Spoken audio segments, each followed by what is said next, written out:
Pas na sa barkada. Iba na ang priority ko ngayon. Ikaw na at ang mga bata.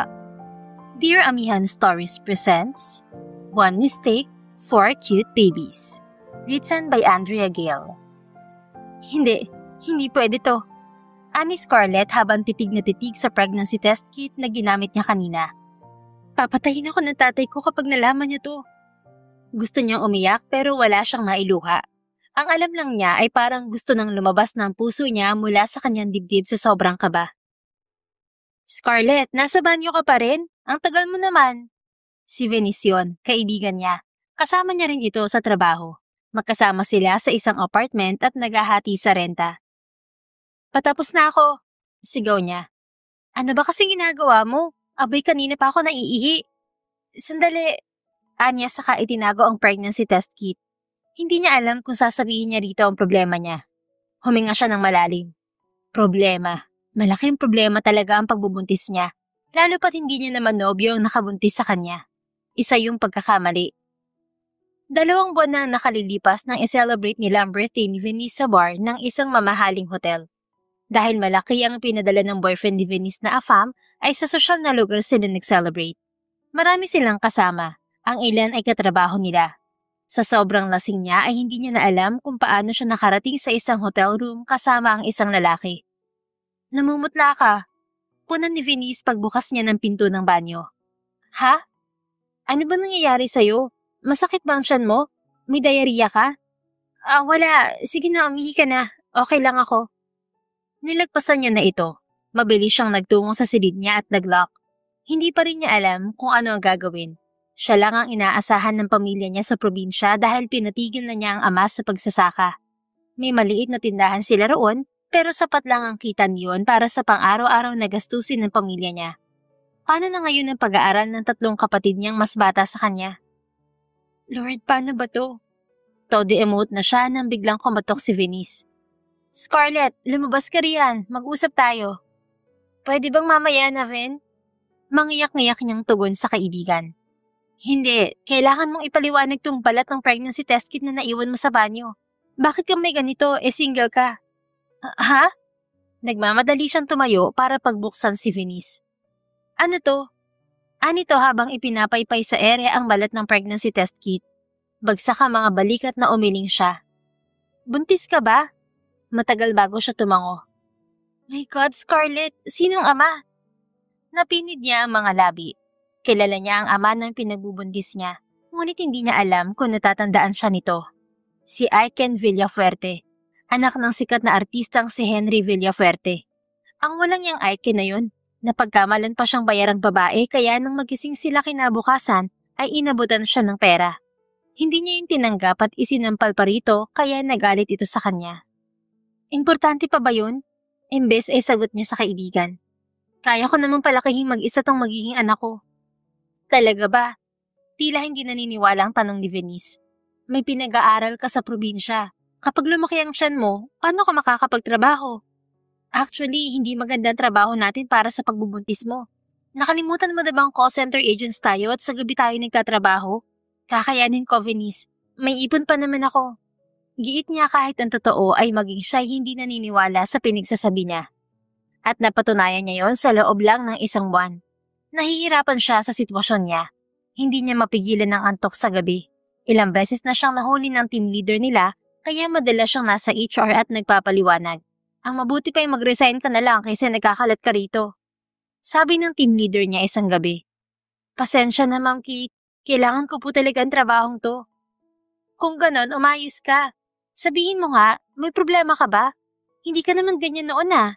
Ilang beses ka nang naging employee of the month, kaya ano tong nangyayari sa'yo ngayon? Hindi siya nakasagot. Hindi niya alam kung paano sasabihing buntis siya dahil baka lalo lamang siyang masisante. Kailangan niyang maitawid ang phase na yon sa pagbubuntis. Marahil ay magbabago naman ang sleeping pattern niya paglipas ng ilang buwan. Sorry po talaga. Kapag naulit pa to Scarlett, pasensyahan na lang tayo. Ilang client nang nagreklamo sa'yo sa loob lang ng 1 linggo. Hindi na po mauulit, ma'am. At nagkamali siya nang sabihin yun dahil naulit na naman ang pagtulog niya sa trabaho makalipas ang 2 araw. Dahil doon ay napilitan na siyang mag-resign.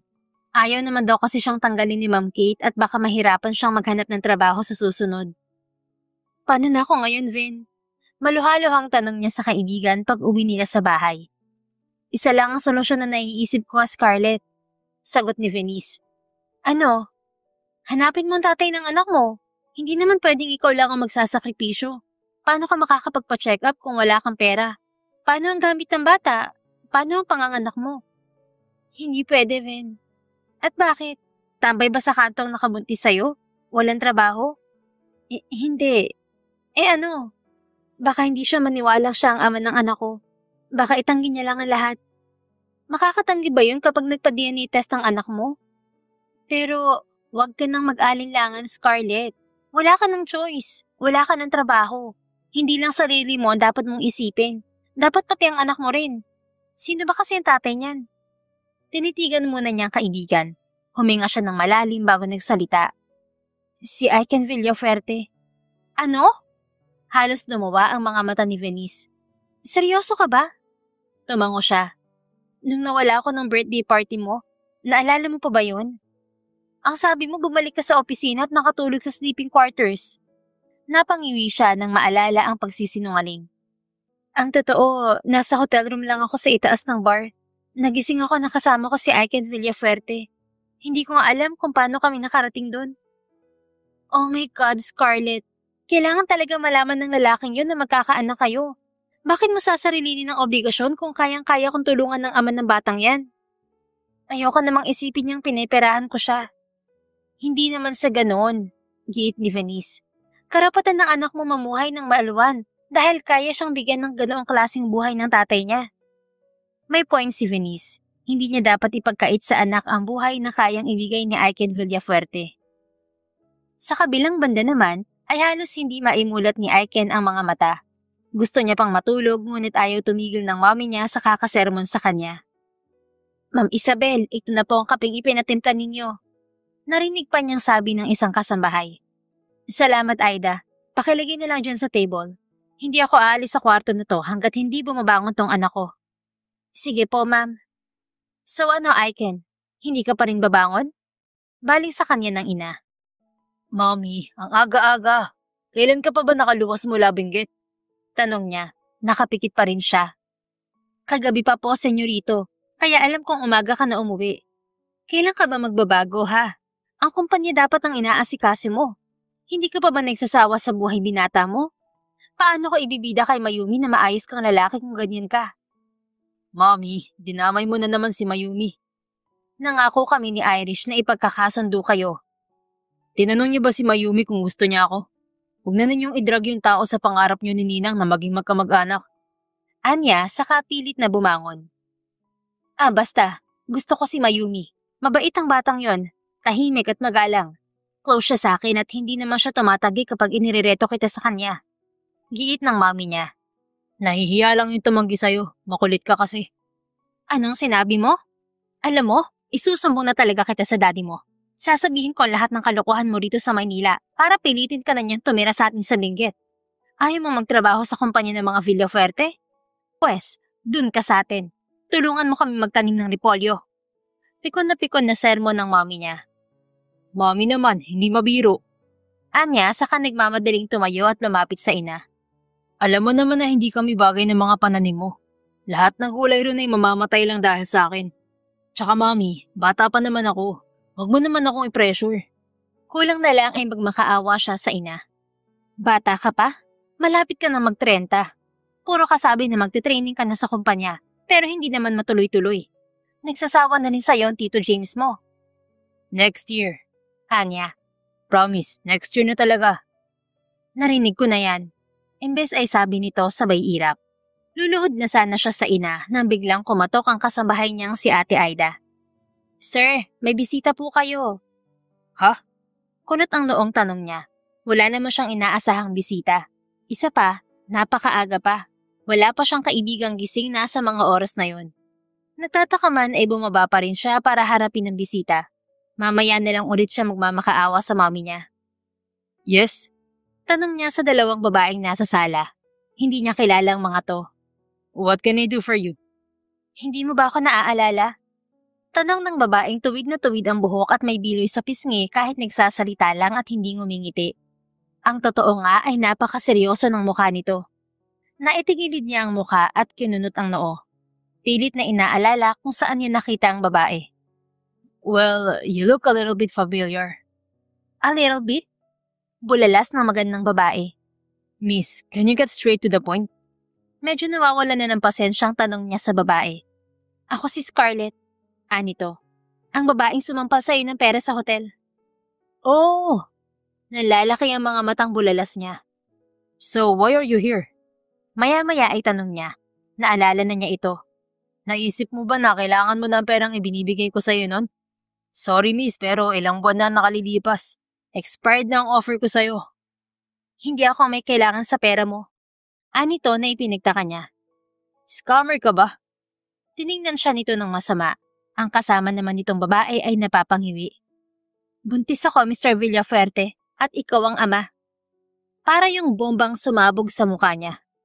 Ama? Siya? Paano? Hindi pwede. Sa kabilang banda ay parang nais ng mapikon ni Scarlett sa nakita niyang reaksyon ni Aiken. Halatang-halatang hindi ito naniniwala sa kanya. Paano ka nakasigurong ako ang ama niyan? Tanong pa nito na lalong nagpapanting sa mga tenga niya. Dahil wala namang iba bukod sa'yo. Look miss, paano ka naging sure kung sumasama ka sa kahit na sinong lalaki sa tuwing malalasing ka? Hindi na niya napigilan ang sarili. Sinugod niya ito at sinampal sa muka. Yun ang unang beses na naging war freak siya. It must be the pregnancy. Ang bilis niyang magalit, tapos ganun pa ang maririnig niya. Hindi ako ganung klaseng babae. Well, I can attest to that. The last time I remember, sumama ka sa akin dahil lasing ka. Salubong na rin ang kilay na sagot ni Aiken. Aiken! Sigaw ng tindig ng isang ginang. Natigilan siya. Kilala niya ang magandang ginang na bumababa mula sa hagdan. Ito si Isabela Villafuerte, ang nanay ni Aiken. Sikat ang ginang, lalo na noong kabataan nito, dahil ito ang babaeng kumupkup kay Henry Villafuerte na inakala ng lahat na patay na. Big news ang biglang pagsulpot ni Henry Villafuerte matapos makita ng lahat na inililibing ito. Mula noon ay naging matunog na si Isabela sa publiko, lalo na noong naging kasintahan nito si Henry at hindi kalaunan ay naging asawa. Mommy, bakit ganyan ka makipag-usap sa babae? Sermon ng ginang sa anak. Dahil gusto niya akong pikutin. Hindi kita pinipikot. Depensa niya. Ang sinasabi ko lang na buntis mo ako. Wala naman akong sinabing pakasalan mo ako. Ang gusto ko lang ay suportahan mo ang anak mo dahil hindi ako makapagtrabaho ngayon. See? Pinipikot mo ako. Pinasasagot mo sa akin ng isang responsibilidad na hindi ko nga sigurado kung akin. Sabi naman ni Aiken. Pwes ako, sigurado akong responsibilidad mo to. Hanggang walang paternity test, hindi ako sigurado. Matigas na sabi ni Aiken. Enough! Awat sa kanila ng nanay nito. Tayo na lang ang mag-usap, Miss Scarlett po. Pagpapakilala niya. Okay, Scarlett, let's talk. Pagkatapos ay binalingan nito si Aiken. Mag-uusap tayo mamaya. Ayusin mo ang sarili mo. Hinarap mo ang mga bisita mo na naka-boxer shorts ka lang. Hindi ka na nahiya. Magbihis ka.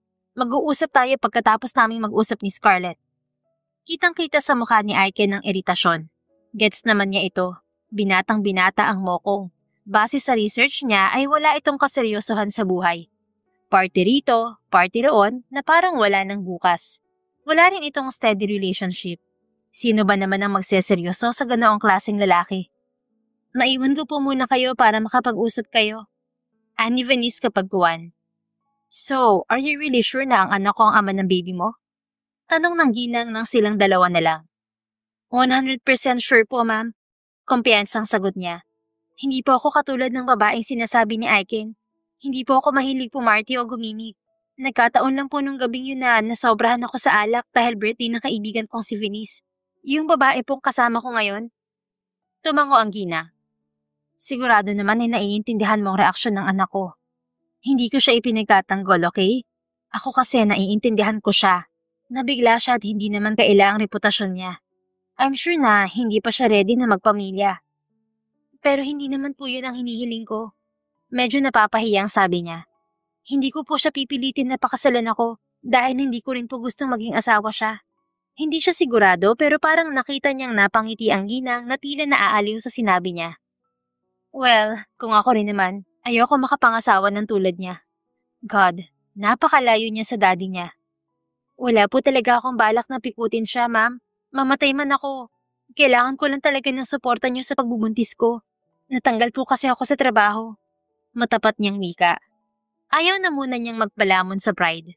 Oo, independent siyang babae. Pero kaunti lamang ang kanyang ipon. Hindi yun sasapat hanggang sa mga anak siya. Kung siya lang, hindi para humingi ng tulong sa isang katulad ni Aiken. Kaya lang ay wala siyang choice sa ngayon. I understand. Maya-maya ay sabi ng ginang. You can stay here. Wala ka nang iintindihin kung narito ka. Po? Gulat niyang tanong. Para maalagaan ka ng anak ko, dapat narito ka. Huwag mo nang isipin ng kahit na ano at ang isipin mo na lang ay kung paano magiging healthy ang apo ko. Pero baka hindi po pumayag ang anak ninyo. Ako ang bahala sa kanya, iha. Hindi naman ako papayag na hindi masusuportahan ng apo ko. Pero may hiling ako sa'yo. Ano po yun? Pwede bang wag mong ilayo sa amin ng bata kapag nanganak ka na? Hindi po. Mabilis niyang sagot. Pero ma'am, hindi po ba kayo magre-request ng paternity test? Ilang linggo ka na bang buntis? 7 weeks po. Sa 10th week mo, magpa-prenatal paternity test tayo. Ang alam ko nga ay pwede na ang 8 weeks. Pero para lang masigurado, sa 10th week na natin ipagawa.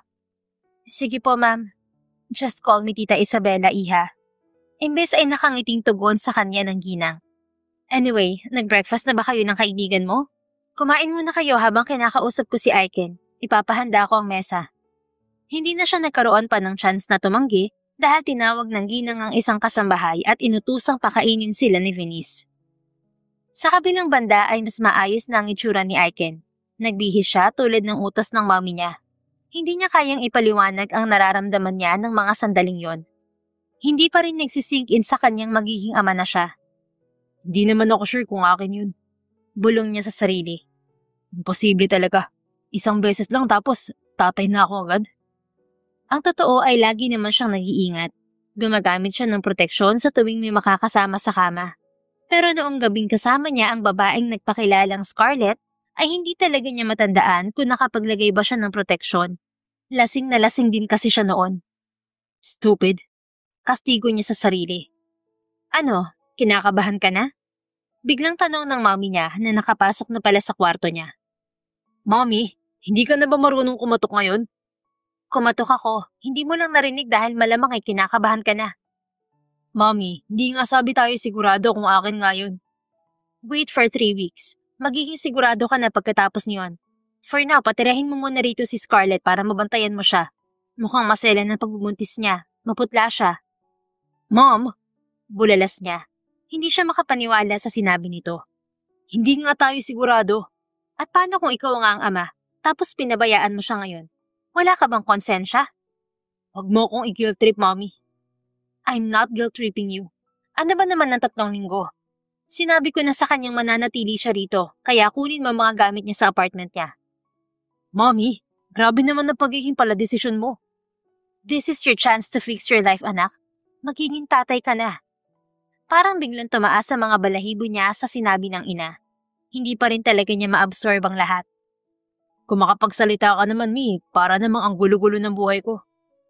Hindi naman magulo. Wala nang direksyon. Napailing siya. Kung makapagsalita ang mommy niya ay parang hindi siya anak. Are you going to tell Dad? Of course. Pihadong matutuwa yun kapag nalaman na magkakaapon na kami. Nakangiting sabi ng mommy niya. Ngunit maya-maya lang ay lumungkot ang ekspresyon nito. Kaya lang, hindi na matutupad ang pangarap namin ng ninang Irish mo na maging magbalae. Bigla niya ring naisip si Mayumi. Ano kayang sasabihin nito kapag nalamang magiging ama na siya? Hindi ko naman pakakasalan si Scarlett. Ang anak ko lang ang magiging obligasyon ko kung sakali. Anya. At ano, pakakasalan mo si Mayumi kahit may anak ka na? No, Mayumi deserves better. Mommy. Nang araw ding yun ay nagbago ang buhay ni Scarlett. Sumasabay na lang siya sa agos dahil nalilito na rin siya. Basta sinabihan siya ni Aiken na kukunin nito ang mga gamit niya sa apartment at doon na muna siya tumira sa bahay nito.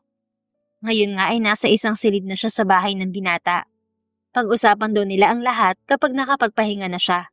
Pero ilang oras na siyang paikot-ikot sa loob ng kwarto na yon, hindi siya mapakali. Ito ang tama para sa anak ko. pangungumbinsin niya sa sarili. Nasa ganoon siyang isipin nang may kumatok sa pinto. Maya-maya pa ay nasa harapan na niya si Aiken Villafuerte. Kung hindi niya alam kung anong klaseng lalaki to, talagang hahanga siya sa kakisigan nito. Ano bang ine-expect niya sa anak ni Henry Villafuerte? Kitang-kita ang pagiging Villafuerte nito. Matangkad, gwapo, mestizo. Hindi nakapagtatakang maraming babae ang nagbabato ng sarili rito. How do you like your room? Tanong nito matapos maupo sa isang sosyal na upuan sa silid niya. Okay lang, maganda.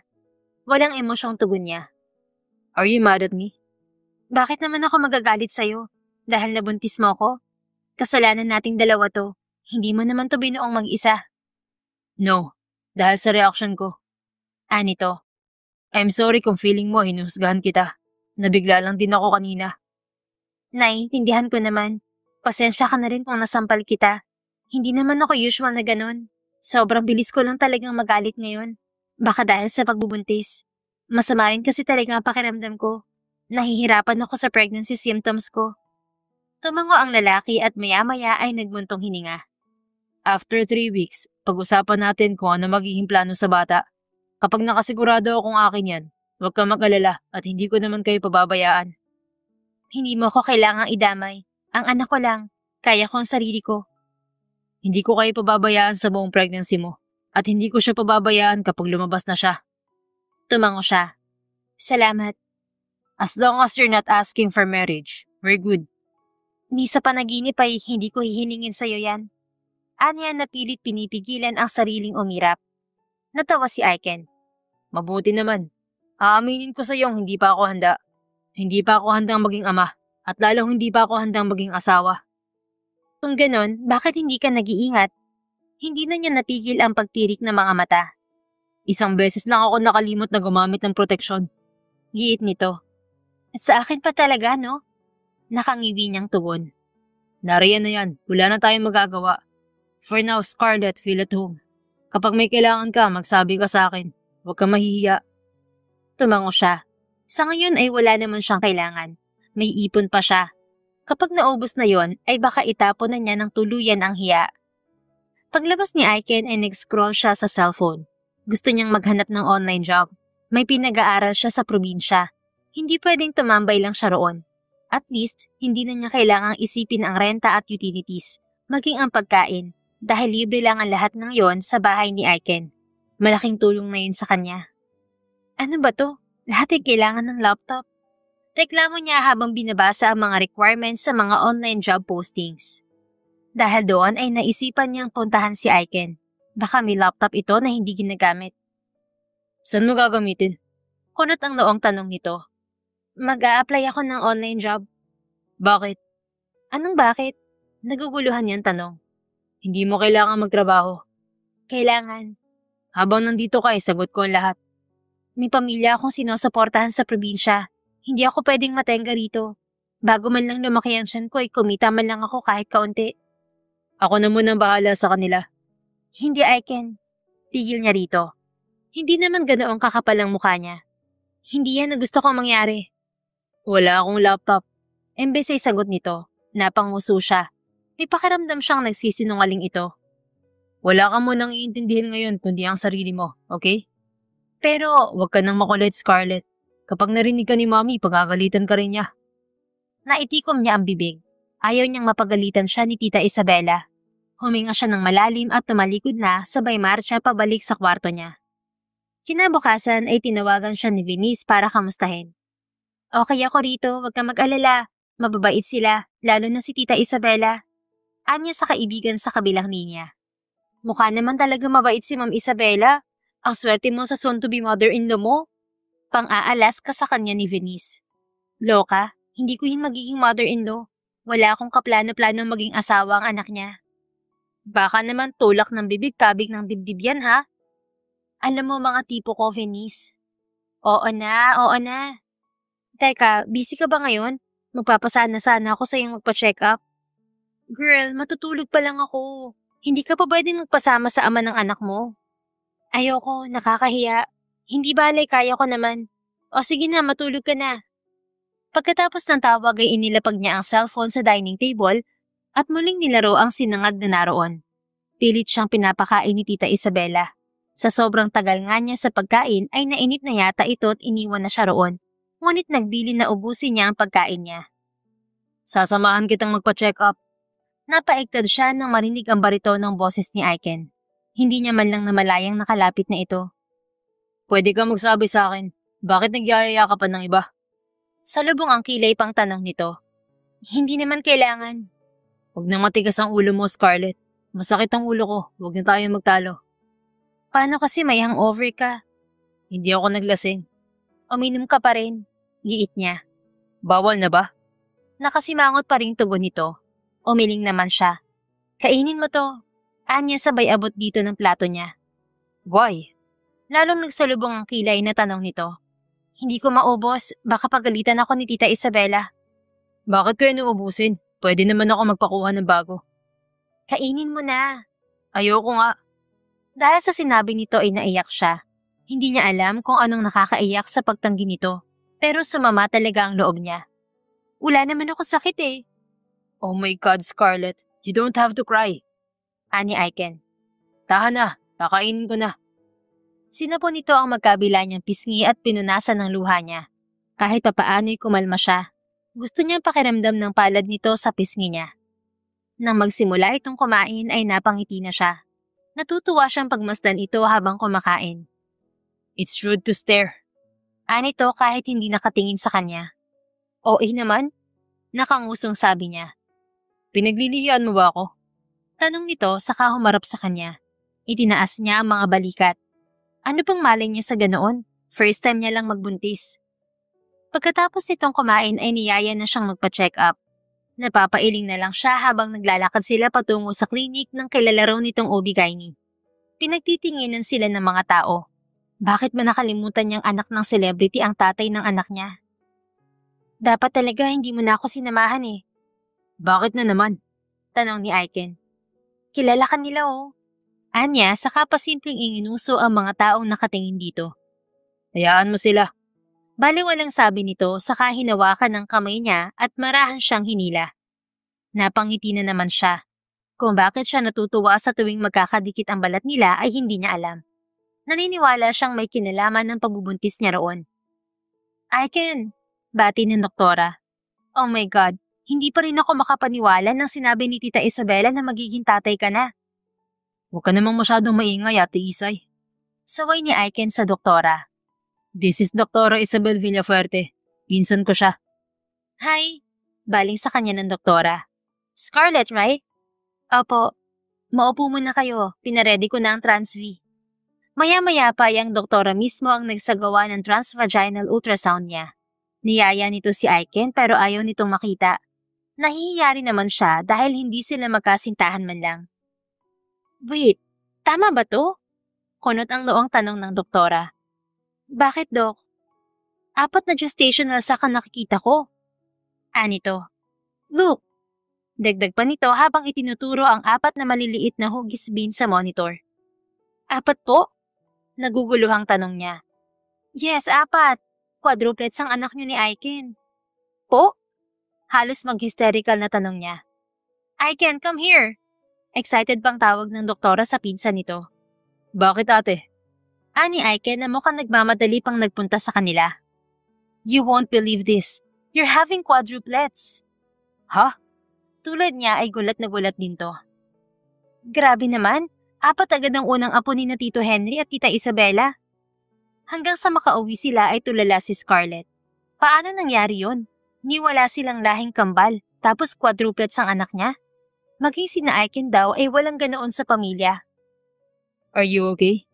Tanong ni Aiken sa kanya habang nasa sala sila. Tumango siya. Okay lang. Don't worry, okay? Ang sabi naman ni Ate Isay, i-guide niya tayo. Napatingin siya sa tiyan na hindi pa naman maumbok.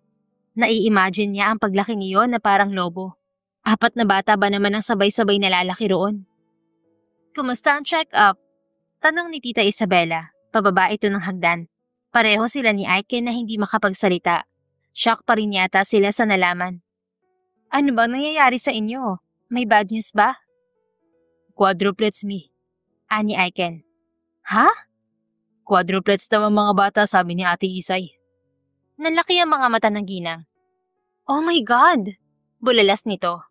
Dahil doon ay mas naging maingat sa kanya ang mag-ina. Walang tigil ang mga ito sa paghagod sa likod niya sa tubing susuka siya at sumasama ang pakiramdam niya. Kaya naman pala sobra-sobra ang pregnancy symptoms niya. Sobra-sobra din kasi ang anak niya. Si Tita Isabela nga na babalik na sana sa Benguet ay nagpa siyang manatili muna roon dahil hindi siya maiwan. Hanggang sa dumating ang pang-10 linggo niya ng pagbubuntis. Kailangan na nilang isagawa ang paternity test. Samantala ay hindi mapakali si Aiken habang isinasagawa ang paternity test. Ewan niya ba? Natatakot siya sa magiging resulta niyon. Chill ka lang. May 5 days ka pa para itodo ang pagkabinata mo. Tudyo sa kanya ng ina noong pauwi na sila mula sa klinik kung saan isinagawa ang paternity test. 5 days pa bago lumabas ang result. Napailing na lang siya sa sinabi ng ina. Ang totoo ay natatakot siyang baka hindi siya ang ama ng mga bata. Oo, hindi siya handa. Ayaw niya pang magkaanak at magkaroon ng obligasyon. Pero matapos ang 3 linggo na inaalagaan niya si Scarlett, habang nakikita niya ang paglaki ng siya nito, ayaw niyang mabaliwala ang excitement na nararamdaman niya. Weird pero excited siya. Excited siyang makita ang mga batang iluluwal nito. At kapag nalaman niya ngayon na hindi niya talaga anak ang mga bata, ay talagang malulungkot siya. Pagdating sa bahay ay inihatid niya si Scarlett sa silid. Masama na naman ang pakiramdam nito. May gusto ka ba? Tanong niya sa babae matapos nitong mahiga sa kama. Umiling ito, tila nang hihina. Kapag ganoon ito ay hindi niya ito maiwan. Sure ka ba? Tila nag-isip pa ito bago sumagot. Pwede ka ba sa tabi ko? Padikit lang sa balat mo. Ha? Gulat niyang tanong. Umaayos ang pakiramdam ko kapag nadidikit ako sa balat mo. Nakakaintinding tumabi siya rito. Magkadikit lamang ang mga braso nila habang nakahiga at naramdaman niya ang pagkalma nito. You're so weird. Komento niya. Sinabi mo pa. Kailan mo pa na-realize na umaayos ang pakiramdam mo kapag nadidikit ka sa balat ko? Matagal na, ilang linggo na rin. Bakit ngayon mo lang sinabi? Tumagilid siya para humarap dito. Nahihiya ako. Natawa siya. Sana noon mo pa sinabi para hindi ka sobra-sobrang nahirapan. Ini-stretch niya ang braso at ipinatong doon ang ulo ni Scarlett. Sige na, magpahinga ka na. Dito lang ako. Hindi na nagsalita ang babae ngunit nakita niya ang pagngiti nito. Nag-iwas na lang siya ng tingin dahil parang biglang may sumipa sa dibdib niya. Makalipas ang ilang oras ay nakaramdam na siya ng pangangalay, ngunit hindi niya magawang alisin ang ulo ni Scarlett sa braso niya. Ayaw niyang maistorbo ito. Biglang tumunog ang cellphone niya kaya napilitan siyang marahang bawiin ang braso rito. Lalo itong maiistorbo ng tunog ng cellphone niya. Lumabas muna siya mula sa silid bago sinagot ang tawag. Ang kaibigan niya yung si Ferds. Hindi ka ba pupunta rito ngayon? Tanong ng kaibigan niya mula sa kabilang linya. Hindi ko pwedeng iwan si Scarlett. Come on, dude. Ang sabi mo, hindi ka pa sigurado kung ikaw ang tatay ng pinagbubuntis niya. Nagpa-paternity test na kami kanina. May result na ba? Wala pa. Oh, hindi pa pala eh. Pwede ka pang pumarty. Tara na, maraming chicks na naghihintay rito. Pass muna, Ferds. Hindi ko pwedeng iwan si Scarlett. Napailing na lang siya matapos ang tawag. Kung nasa ibang sitwasyon lang, ay baka nagmamadali na siyang nagtungo sa bar ni Ferds. Makalipas ang 5 araw ay lumabas ang resulta ng paternity test. Positibong si Aiken ang ama ng ipinagbubuntis ni Scarlett. Dahil doon ay lalong naging OA si Aiken sa pag-aasikaso sa kanya. Ang totoo nga ay pati ang mommy niya ay ganoon din. At ngayon ay may dumating pang isang OA, ang ama ni Aiken na si Henry Villafuerte. Na-starstruck talaga siya nang dumating to. Parang kapatid lang ito ni Aiken. Tila hindi ito tumatanda. At kung makulit si Aiken na walang tigil sa kakatanong kung anong kailangan niya, ay mas malala ang ama nito. Ang dami nitong ino-offer sa kanya. Sir, okay lang po talaga ako. Hindi ko po kailangan ng massage chair. Anya sa ama ni Aiken. Ano ka ba, Iha? Tito Henry na lang. O bakit hindi na lang, Daddy? Kailan ba kayo magpapakasal ng anak ko? Po? Hindi niya alam kung anong isasagot. Hindi naman nila yun pinag-uusapan ni Aiken. Dad, wag mong stressin si Scarlett. Bakit pala bigla kang napaluwas? Matagal ko nang gustong pumunta rito. Pigil lang ang mami mo. Hintayin ko na raw ang result ng paternity test. Pero ang totoo, alam ko namang ayaw niya akong umalis dahil walang titingin sa farm niya. Napangiti si Scarlett habang pinagmamastang mag-usap ang mag-ama. Para siyang nanonood ng telenovela sa sobrang kagwapuhan ng mga ito. Kapag nanganak na si Scarlett, dalhin natin siya sa farm. Makakabuti sa kanyang hangin doon. Singit ni Tita Isabela. Ang dami niyo na naman plano. Hindi niyo muna tanungin si Scarlett. Sagot naman ni Aiken. Okay lang po. Gusto ko rin pong makita ang sikat niyong farm, tita. Anya na agad nagpangiti kay Tita Isabela. See? Pagyayabang ni Tita Isabela sa anak. Kung hindi nga lang masaya ng pagbubuntis ni Scarlett, dadalhin ko na siya ron ngayon. Siya lang? Nakasimangot na tanong ni Aiken. Oh, hindi ba't ayaw mo ron? Kaya ka nga mag-isa rito sa Maynila. Ani Tita Isabela sabay irap kay Aiken. Alangan namang iwan niyo ko rito. Reklamo ni Aiken. Hay naku Aiken, huwag ka nang immature. 4 na ang anak mo. Saway rito ng ama. Hindi na ikaw ang paborito ng mami mo. Ang mga apo na niya. Natawa na lang siya sa usapan ng mag-anak na Villafuerte. Paminsan-minsan ay tinatanong niya ang sarili niya kung nasa panaginip ba siya. Ni sa hinagap ay hindi niya naisip na magiging parte siya ng pamilyang yon. Parte? Tanong ng isang bahagi ng isip niya. Ang mga anak niya lang ang magiging parte ng pamilyang yon. Ang lahat ng saya niya ay naglaho pagsapit ng gabi. Tinawagan siya ng tatay niya. Galit na galit ito. Nalaman na ng mga ito na buntis siya. Ano bang akala mo? Dahil wala kami riyan ay hindi namin malalaman. Tanong ng tatay niya. To bang nakita ng kapatid mo sa Facebook? Sikat ang ama ng anak mo. Tatay, hindi dahil sikat yan ay hindi ka na pananagutan. Hindi ka disgrasyada. Tay, kumalma ka naman. Anya rito. Nasaan ka ngayon? Pupuntahan kita. Kakausapin ko ang lalaking yan. Tay, nagkasundo na kami ni Aiken. Hindi niya pababayaan ng mga bata. Anong napagkasunduan niyo? Sinabi niya bang pakakasalan ka? At anong mga bata? Sunod-sunod na tanong nito. Quadruplets ang anak namin, Tay. Susuportahan niya mga bata, pero hindi kami magpapakasal. Hindi naman kailangan. Ano? Kung nasa harapan siguro siya ng tatay niya sa mga sandaling yon ay tinamaan na siya. Hindi ako papayag. Kung hindi ka pakakasalan ay umuwi ka na rito. Susunduin kita ngayon din. Tay, tigil niya rito. Hindi ako sigurado kung kaya kong buhayin ang 4 na bata. Kailangan ko si Aiken. Kaya natin. Kakayanin natin. Ang hindi ko kaya ay maging disgrasyada ka. Maghintay ka lang at kukunin kita riyan. Nawala na ito sa kabilang linya. Pakiramdam niya sasabog ang ulo niya sa pinagsasabi ng tatay niya. Bakit pa kasi ang conservative nito? May problema ba? Tanong ni Aiken sa kanya. Kapapasok lang nito sa kwarto niya. May bitbit itong isang baso ng gatas. Ang tatay ko, nalaman na niyang buntis ako at galit na galit siya. Huwag ka na mag-alala. Kakausapin ko siya. Hindi naman kailangan. Kukumbinsihin ko na lang siyang tigilan ang planong pagsugod dito. Sinabi ko naman sa kanyang hindi mo pababayaan ng mga bata. Ang tigas ng ulo. Ano raw ang gusto niya? Hindi siya makasagot. Ayaw niyang isipin ito na siya ang may gusto ng kasal. Huwag mo nang intindihin yun. Kahit magpunta siya rito, hindi naman niya ako mapipilit na ilayo sa iyo mga bata. Kumunot ang noon ni Aiken. Yun ang gusto niya? Tumango naman siya. Gusto niya bang pakasalan kita? Matagal bago siya nakatango. Pasensya ka na. Sinabi kong hindi kita pipikutin at paninindigan ko yun. Ang mga bata lang ang obligasyon mo. Hindi ako kasali. Magpakasal tayo kung yun ang gusto niya. Hindi mo kailangan gawin yun. Giit niya. Ayaw niyang magpakasal sa maling rason. Oo, nahuhulog na ang loob niya kay Aiken.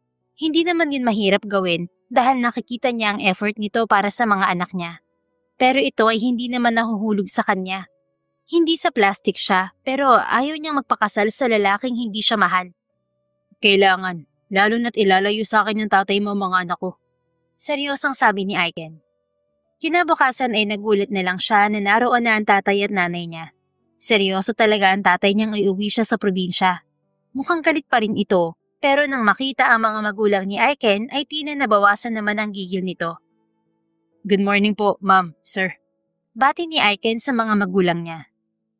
Tuloy kayo, ako nga pala si Isabela at ito naman ang asawa kong si Henry. Ipinahanda ko na ang mesa. Doon na natin pag-usapan ang dapat nating pag-usapan. Ang lakas ng kabog ng dibdib ni Scarlett habang nasa harap sila ng dining table. Natatakot siya sa maaaring sabihin ng mga magulang niya at nahihiya rin siya sa mga Villafuerte na parang susugod sa gera ang itsura ng tatay niya kanina. Hindi ako papayag na matawag na disgrasyada ang anak ko. Alam ko mahirap lang kami, pero may pride naman kami. Kung hindi kayang panagutan ng anak ko, iuuwi ko na siya sa amin. Anang tatay niya. Gusto na niyang mapapikit sa kahihiyan dahil pakiramdam niya ay nagmumukha ng pinipikot niya si Aiken. Tay, nag-usap na kami.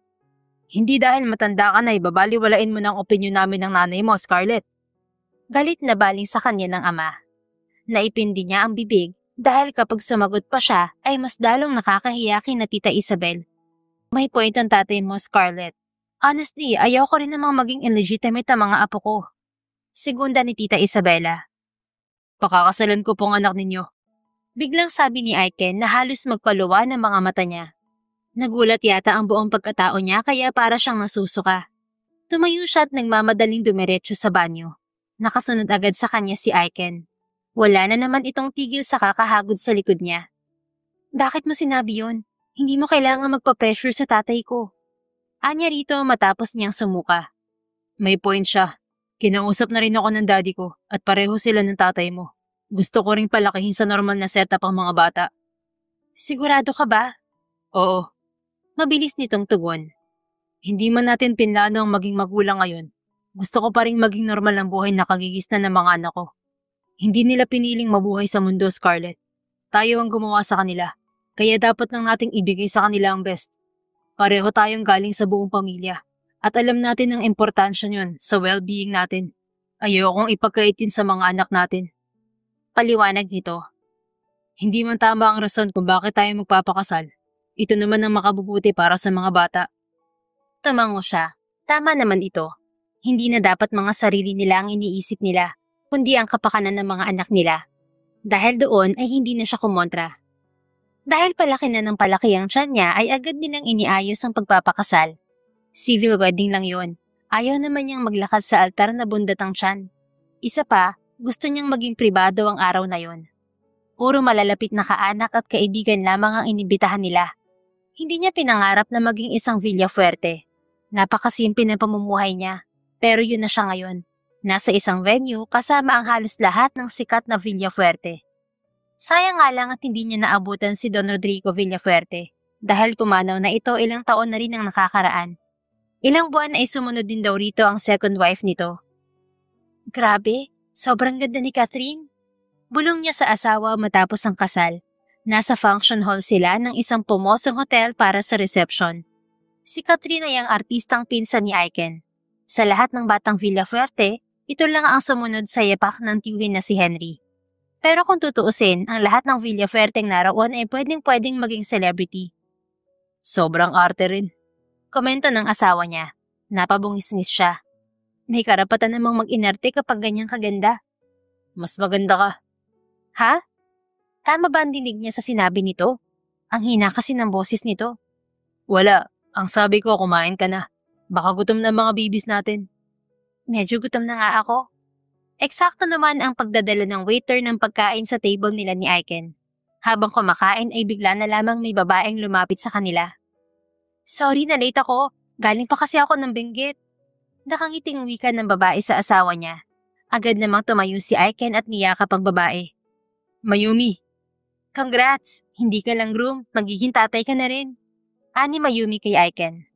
Yums, this is Scarlett, my wife. Pakilala sa kanya ni Aiken sa babaeng bagong dating. Scarlett, this is Mayumi, kinakapatid ko. Tumayo rin siya para batiin ng babae, pero pinigilan siya nito. Ito na lamang ang yumuko para yakapin siya. Nice to meet you, Scarlett. Naway hindi ka pa nagsisisi na pinakasalan mong isang to. Pabirong sabi pa nito. Maganda si Mayumi. Maaliwalas ang bukas ng mukha nito. Mukha itong mabait.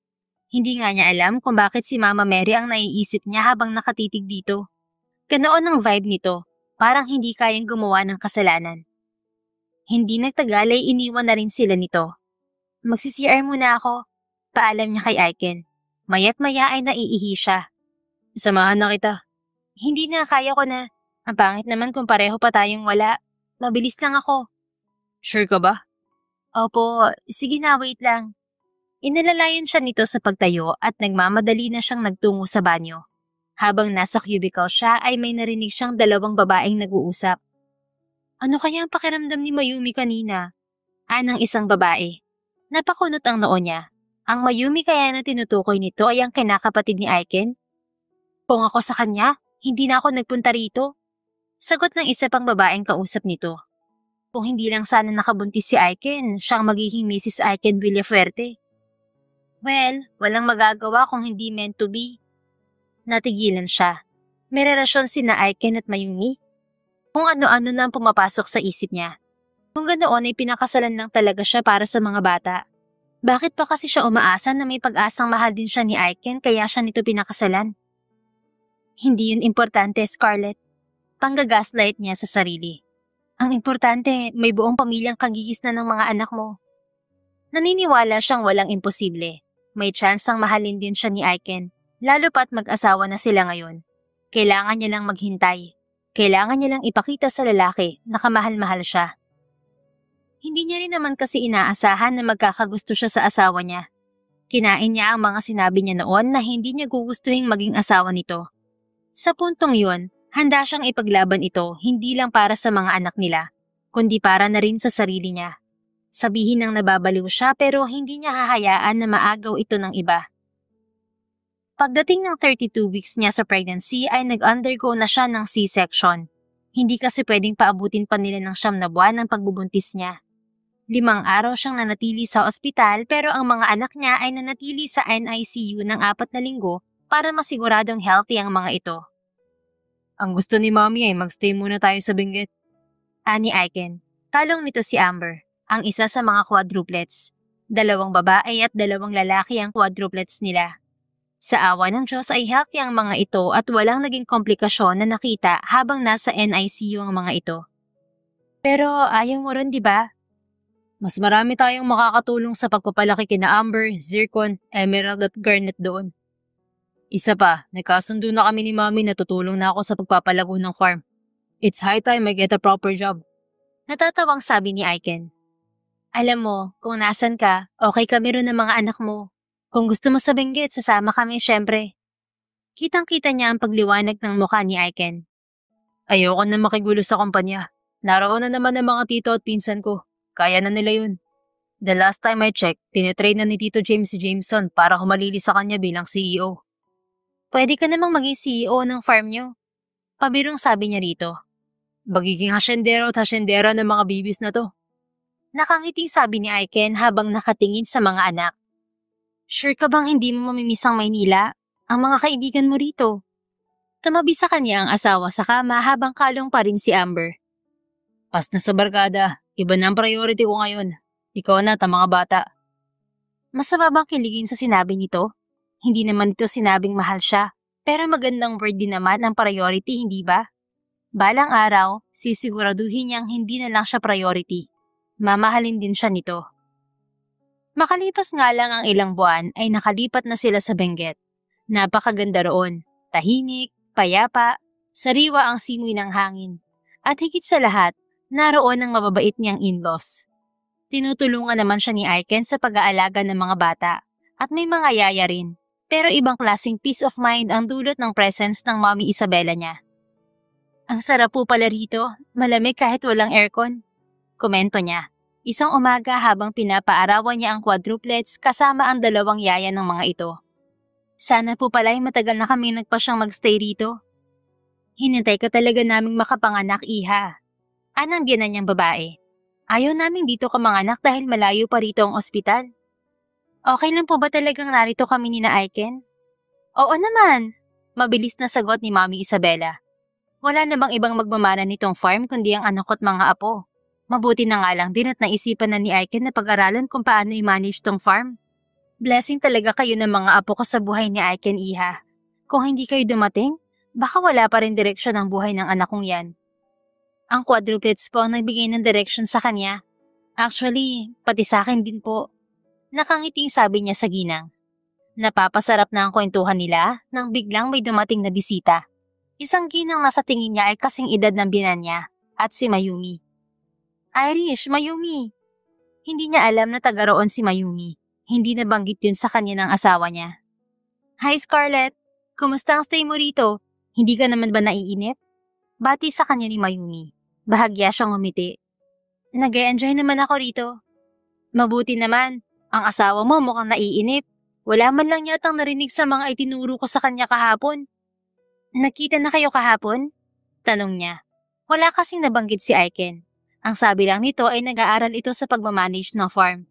Ang akala nga niya ay ang daddy nito ang kasama nito. Oo, iha. Si Mayumi ang nagtuturo kay Aiken dahil mas maalam talaga tong si Mayumi sa pagmamanage nitong farm. Singit ni Mami Isabela. Teka nga pala, ito si Irish, ang mama nitong si Mayumi at business partner ko rito sa farm. Good morning po, Ma'am Irish. Magalang na bati niya sa ginang. Good morning din, pero wag mo na akong tawaging ma'am. Tita Irish na lang, sabi ng ginang. Ang cute naman ng mga anak ni Aiken. Baling nito sa quadruplets. Binuhat pa nito si Zircon at Inihele. Mayumi, bigyan mo na nga rin ng apong mama mo at mukha naiinggit. Ani Mami Isabela kay Mayumi. Aba, paano ako bibigyan kung wala namang boyfriend? Nakasimangot na sabi ni Tita Irish. Mama naman, reklamo ni Irish.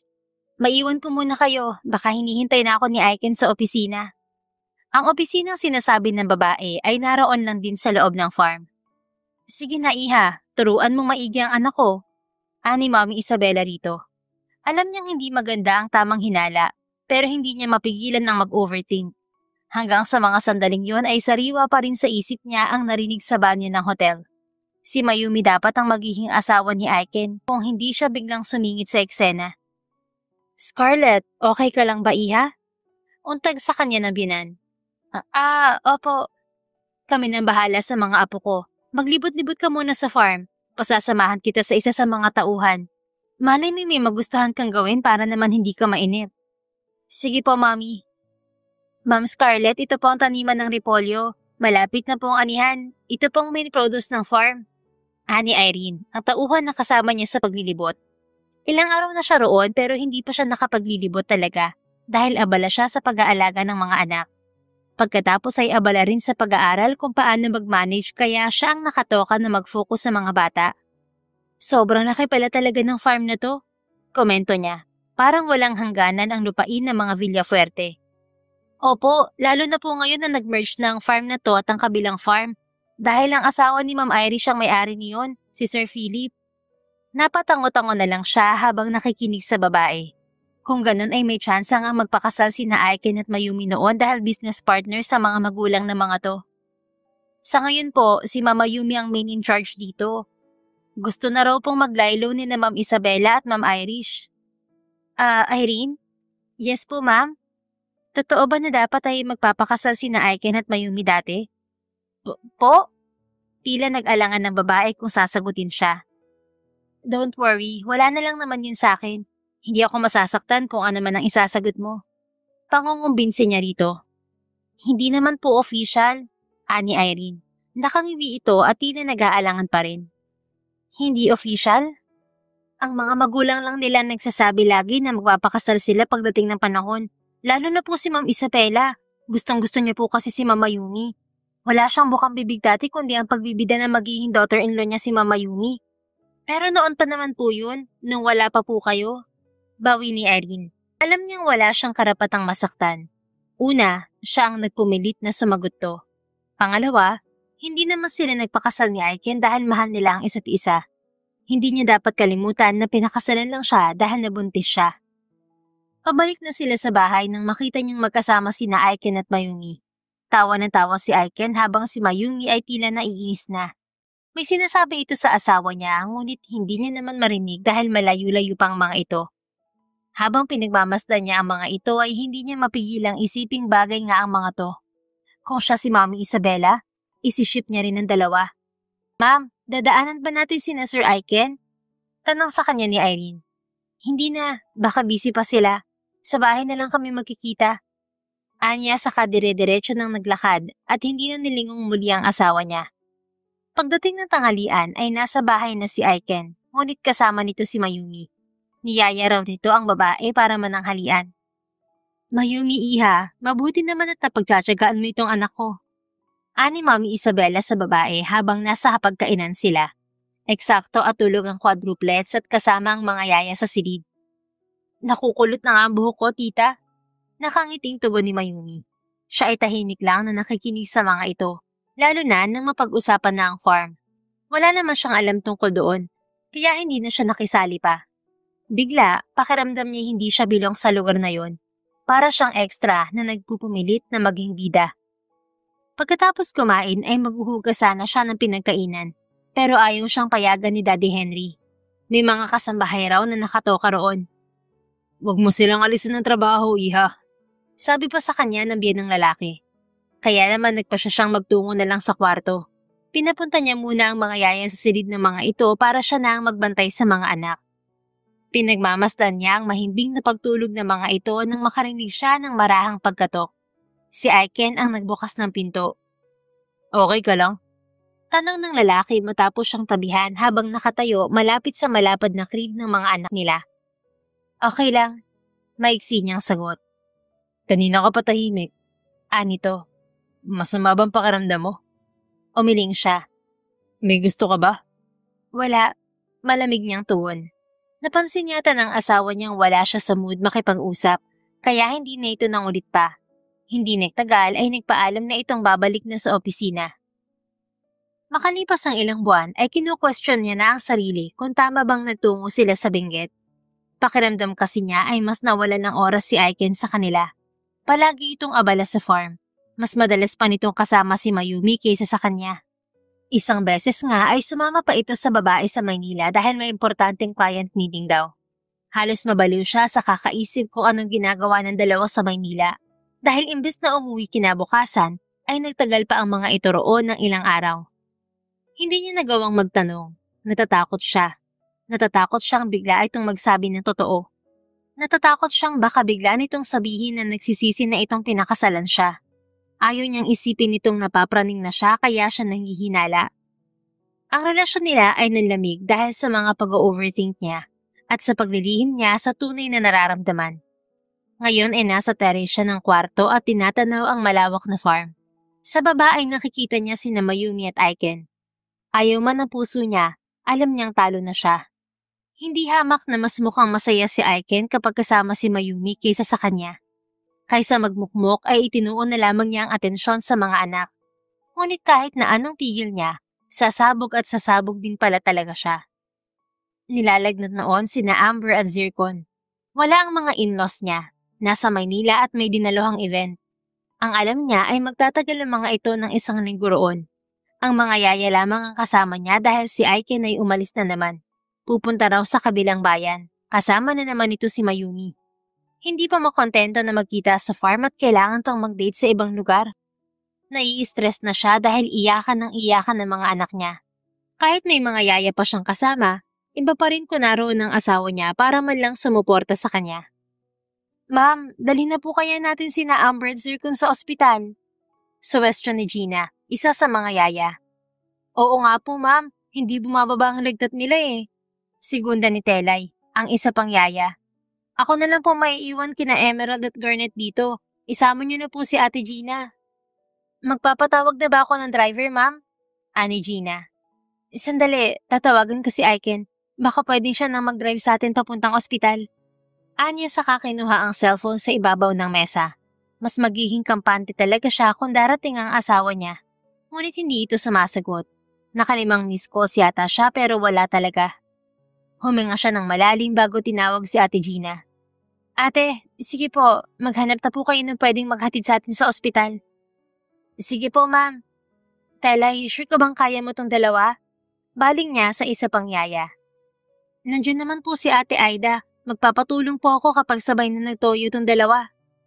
Sige, basta tawagan mo ako kung kailangan. Sinubukan ni Scarlett na kumalma pagdating sa ospital, ngunit nanginginig talaga ang mga kamay niya. Alalang-alala siya sa mga anak. Base sa findings ng doktor, influenza raw ang tumama sa mga bata. Kailangang i-confine dahil ayaw dumede ng mga to. Baka raw ma-dehydrate. Hindi niya napigilan ng umiyak habang nilalagyan ng swero ang mga anak. Awang-awa siya sa mga ito dahil napakaliit pa ng mga kamay ng mga ito para sa ganoon. Nasa ganoong estado siya nang dumating si Aiken. Anong nangyari? Anong sabi ng doktor? Nag-aalalang tanong nito sa kanya. Kung pwede lang ay hindi niya ito kakausapin. Ngunit sinabi pa rin niya mga sinabi kanina ng doktor. Hindi niya ito tiningnan dahil galit talaga siya. I'm sorry. Hindi ko agad nasagot ang mga tawag. May kausap. Okay lang. Putol niya dito. Hindi naman required na sagutin mo ang mga tawag ko. Tanggap ko naman na hindi ako ang priority mo. Scarlett, ano bang sinasabi mo? Kasama mo si Mayumi kaya naiintindihan ko. Hindi ko kayo pwedeng istorbohin. Hindi kita naiintindihan. Nilingon niya ito. Sinigurado niyang walang emosyon ang kanyang muka. Okay lang sa akin na hindi ako ang priority mo. Pero sana, huwag mo naman idamay ang mga anak ko.